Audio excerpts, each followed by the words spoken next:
గత సార్వత్రిక ఎన్నికలు 2019 నందు రీపోలింగ్ జరిగిన చంద్రగిరి నియోజకవర్గ పరిధిలోని పాకాల మండల పరిధిలో పులివర్తివారిపల్లి గ్రామాన్ని కలెక్టర్ మరియు జిల్లా ఎన్నికల అధికారి లక్ష్మీష తనిఖీ చేసి రీపోలింగ్ కు కారణాలు తెలుసుకుని ఈ దఫా సార్వత్రిక ఎన్నికలు 2024 నందు ఎట్టి పరిస్థితుల్లో రీపోల్ హింసాత్మక సంఘటనలు చోటు చేసుకోకుండా జరిగే విధంగా చర్యలు తీసుకోవాలని పిలుపునిచ్చారు.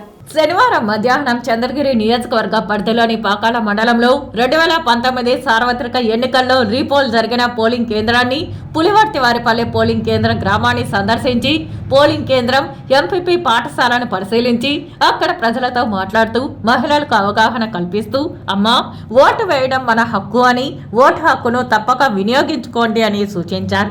ఎన్నికల కమిషన్ నుండి అర్హులైన ప్రతి ఓటర్కు ఓటు హక్కు వినియోగించుకునేందుకు అన్ని సదుపాయాలు కల్పించారు జరుగుతోందని నిర్భయంగా తమ ఓటు హక్కును వినియోగించుకోవాలని జిల్లా యంత్రాంగం అన్ని విధాలుగా ఎన్నికల ప్రశాంత నిర్వహణకు చర్యలు చేపట్టడం జరుగుతోందని తెలిపారు. ఎలాంటి అవాంఛనీయ సంఘటనలు జరగకుండా తగినంత పోలీస్ బందోబస్తు ఏర్పాటు చేస్తున్నామని తెలిపారు.